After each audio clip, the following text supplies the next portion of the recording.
Good morning, adventurers. My name is Ben, and welcome to a morning show where I sit around, drink some tea, and talk about TTRPGs. First up for TTRPG today, we've got the Help It's Again all black mug. Once again, very nice little mug, love it a lot. And inside of it, we still have the warm bread pudding black tea from the Spice and Tea Exchange. Again, alarming how close it tastes to warm bread pudding. It smells phenomenal when you make it too. My fiance adores bread pudding, and she was confused the first time I made it because she was sad then when I didn't have any for her. But we're not here to talk about that. We're here to talk about character creation in the world of Downfall. And this one is a little different than the other ones that we've talked about. Obviously, I've touched on a little bit already, but characters in Downfall are not necessarily as set in stone as characters in other TTRPGs are. The way that we would expect from something like 5th edition, Pathfinder, Wanderhome, Ark, anything like that. We are going a little bit of a different direction today, and I'm excited about it. So let's go ahead and let's crack this open and let's talk about how you create your heroes. It is important to note that the way that this, the actual character creation process in this is laid out, you are expected to create 3 individuals. So it is also sort of implied that you are going to be refabricating at least 2 of them every single time you go to do a scene. You do not necessarily have to sit down and do a full build from the ground up every single time, but we'll sort of talk about it as we get into it. And it's going to feel a little bit backwards to do this one today and talking about running the game tomorrow, because I'm going to reference some things for running the game. I'll do my best to sort of explain them as we go, enough so that we can just continue with the whole talking about making characters thing. But I'm talking too much. Let's go ahead and let's open it up. So this, again, because this book is so short, there are exactly 4 pages dedicated to creating characters. And they are all very short. They are not long in the slightest. They are about half pages each. And so let's go ahead and let's just basically run through it real fast because they are that simple to create. As I mentioned yesterday, this game is broken up into scenes, so your scenes are going to be your driving force behind them, and they are going to be what house all of your different characters here. Your hero, the main character of your game, is called the hero. They recognize that the Haven, which is the broad term for whatever society you're in, is coming to Downfall and is actively trying to prevent it. They are the only hope for the city, and they will fail. To create a hero, discuss each of the following questions as a group and write your answers on the hero's character sheet. Again, you don't need to have the full sheet that they provide in the back of the book for this. All you really have to do is have a piece of paper that you can write a few notes down on, because that is all it's going to take to actually create this hero. As mentioned, the hero is the only hope. They are the one that is going to stay the same. I talked about this yesterday. The hero is going to be in every single one of your scenes, period. No question about it. So, I guess you could adjust that a little bit depending on how you actually want to play the game, but that's up to you. Largely, they'll not change. So, 3 things you're going to pick for the hero. Occupation. You choose a tradition and give the hero a position or role in the Haven that relates to it. So, when you're building your city, this is one of those things that I was talking about, part of it is actually choosing traditions that are, deeply ingrained within your society. You are going to give your hero an occupation related to one of those things. One of them in here, in the example section, is that there is... Hang on, there we go. There is the tradition of relationships with a couple of things underneath it that basically shakes down to the hero's going to be a private eye. Cool, sounds good. Rebellion. Choose a tradition that the hero disagrees with and explain why they oppose it. This can be a different tradition from their occupation or the same one. So your hero can have a job that they disagree with entirely, or you can pick a different tradition and run with that. Entirely up to your table. And identity. Describe the hero. What's the hero look like? What is their name? Basically, figure out the physical appearance of the hero. That is it. That is all you need for character creation in this section. That's really it. Now the Fallen and the Pillar are a little bit different because these are the ones you're going to have to refab a little bit before every one of the scenes.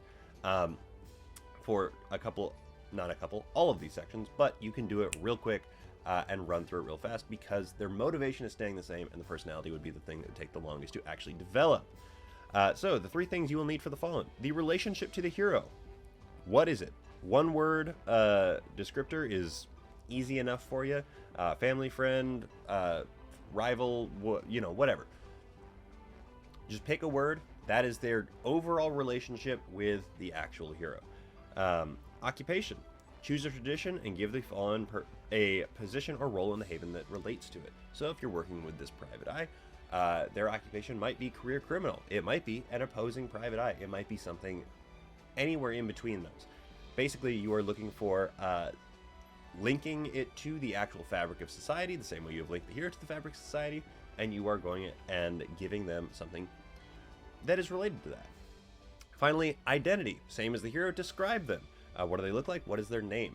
Again, because you are going to be changing characters in every single one of the scenes, your Fallen is going to need to be adjusted every time you enter a new scene. But that's okay, it's pretty quick to do. All of these things should be done as a group so that everybody is kind of on the same page on who they are, and any sort of motivations will be sort of pulled out as the scene progresses and develops itself.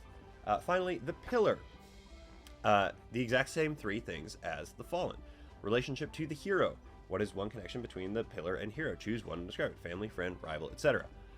Occupation. Choose a tradition and give the pillar a position or role in the Haven that relates to it. So if they have the private eye duo rivalry going on over here, maybe the pillar is just the secretary in the office between the 2 of them, or something like that. I don't know. And then identity. Describe the pillar. What's the pillar look like? What is their name? It is honestly that straightforward. To reiterate a little bit about what they do, there is a very short flavor paragraph at the end of each one of these. For the hero wants to save the Haven. When you play the hero, recognize and fix problems growing inside the Haven as it collapses. Fight in earnest despite your inevitable failure. The Fallen. When you play the Fallen, your role is to challenge and oppose the hero while advocating for the flaw. While we as players know the flaw is going to destroy us, the Fallen might honestly believe it won't. Alternatively, they might be fully aware of the danger, but have other reasons for proceeding regardless. The Pillar. When you play the Pillar, resist change. Apologize for or ignore the harm caused by the flaw. Your role is to complicate and support the hero while upholding the flaw. Don't worry about giving the Pillar a connection to the Fallen. The character's connection to the hero are what drive the game forward. That is character creation through and through in this game. It is so fast and so easy because you are going to need to generate characters on the fly as you go.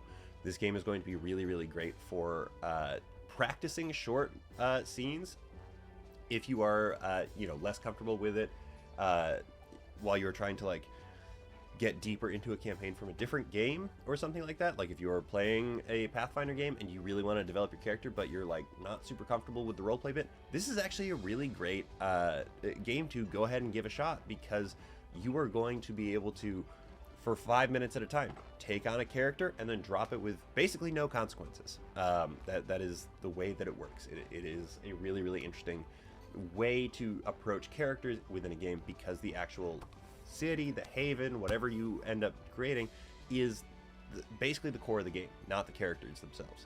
So that's really, really cool. It is also important to remember that each one of the players is going to be playing the different characters in the game. So you're never trying to sabotage the other individuals. You are trying to sabotage or save the world, but you're not trying to fight against the other players necessarily, because as soon as you finish a scene, sheets are getting moved around the table. Just keep moving. So it does sort of, emphasize teamwork in that way as well, which is a really cool sort of way to do it. But that is everything I have for you guys today. So thank you so very much for making me part of your morning routine. I really do appreciate it. And thank you so much in particular to my subscribers. You guys are the ones that make the show possible. If you're interested in subscribing to the show or supporting the show, God, the best way to do it is by subscribing either on YouTube or via your favorite podcasting platform. But that is everything I have for you guys today. So with all that said, don't forget, everybody, drink tea, play TTRPGs, and keep on rolling.